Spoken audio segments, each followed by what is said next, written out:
হলো সে, তারপরে থেকে সে ফেরেশতাদের সর্দার থেকে ইবলিসে পরিণত হলো, তাই তো? কিন্তু যখন সে ফেরেশতাদের সর্দার ছিল তখন তার ইবলিসের অস্তিত্ব ছিল না। তো তো ফেরেশতাদের সর্দারকে কোন ইবলিসে ধোকা দিল, কোন ইবলিসে প্ররোচনা দিল যে সে আল্লাহর হুকুম লঙ্ঘন করলো? সব কিছু বলতে গেলে আল্লাহ তাআলার মানসা, আল্লাহ তাআলার ইচ্ছা। আল্লাহ তাআলা যখন যা কিছু করার করবেন, আল্লাহ তাআলার ইচ্ছাই হয়েছে।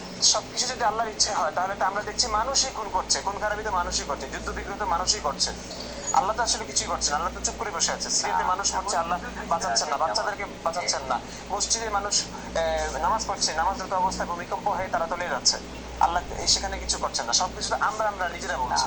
আল্লাহ আল্লাহ বলতে যে সমস্ত বিষয়গুলি, যেমন এখানে যেমন ইবলিস ফেরেশতাদের সর্দারের থেকে শয়তানের সর্দার হয়েছে মনে করেন, তো এগুলো তো কারো বানানোর অধীনের ভিতরে নেই, কারো করার অধীনের ভিতরে। আমরা তো আর শয়তানকে দেখেন নাই, আমরা আল্লাহকে দেখি না, তা আল্লাহর বিধান অনুসারেই তো এগুলা হয়ে আসছে। আচ্ছা আচ্ছা, ঠিক আছে। হুজুর, আপনার কাছে কি মনে হয়েছে, এগুলোর উত্তর কি আসলে সুন্দরভাবে হয়েছে কিংবা অত সুন্দরভাবে আমি বুঝতে পারি না? আচ্ছা, শয়তানের আগে তো শয়তান আসল না, শয়তানের আগে তো শয়তান আসল না, তাহলে শয়তানের ধোঁকা দিল কেরা?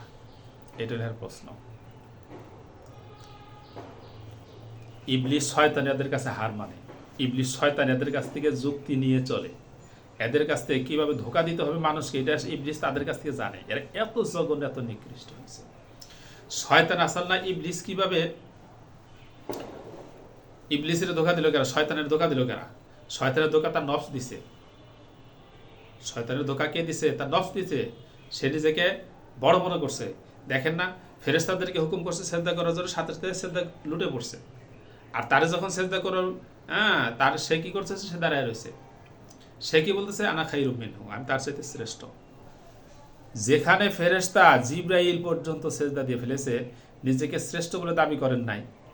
আদমকে তারা নিজ হাতে বানাইছে, তাও শ্রেষ্ঠ বলে দাবি করেন নাই। আর সে জিন জাতি হয়ে সেরা সে বলতেছে আনা খাইরুম মিনহু, আমি তার সাথে শ্রেষ্ঠ, আমি কেন তাকে সিজদা করব? তো এই কথা বলে সে আল্লাহর হুকুম অমান্য করছে না? আল্লাহর হুকুম অমান্য করার পরেই তো আল্লাহ রব্বুল আলামিন তাকে অভিশপ্ত করেছে। এই পাগলে কয় কি, তখন শয়তানের আবার যুক্তি দিল, আবার শয়তানের তখন তো শয়তান ছিল, শয়তানকে প্রবঞ্চনা দিছে, শয়তানকে প্রবঞ্চনা তার নফস দিছে, নিজের বড় মনে করছে। বড় তো কেবলমাত্র আল্লাহ তাআলা মনে করবে, শ্রেষ্ঠকে অহংকার করার যুক্ত কেবলমাত্র আল্লাহ তাআলা, পৃথিবীর কেউ অহংকার করতে পারবে না।